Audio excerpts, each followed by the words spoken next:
Poi Menardi, da atleta, cosa significa avere un'Olimpiade in casa? Allora, sì, avere un'Olimpiade in casa forse è una delle più grandi opportunità che ci sono come atleta. Sfortunatamente il mio sport non c'è, io pratico il parabob, non è ancora nel programma, però noi siamo fiduciosi per il futuro.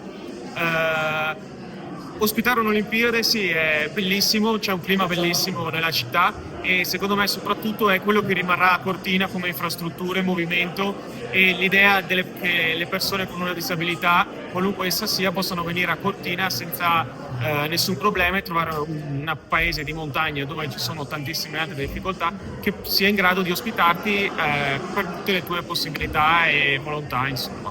Ecco, appunto, parliamo di legacy anche della pista da bob. Che cosa significa per voi avere una pista qui in casa e una pista bellissima, come dicono tutti?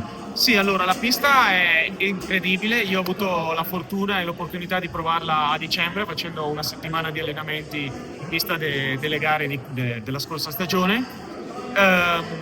È un'opportunità grandissima in quanto avere una pista in Italia, riavere una pista in Italia e riaverla a Cortina può permettere a tantissime persone di accedere a questo sport, anzi a questi sport, il bob, lo skeleton e il slittino, che sono sport veramente belli, e a quelle persone che lo praticano, a noi atleti, di alzare ulteriormente il livello avendo una preparazione adeguata con dei costi sicuramente inferiori rispetto a tutte le altre stagioni che dovevamo andare in giro per il mondo per poter fare dei semplici allenamenti.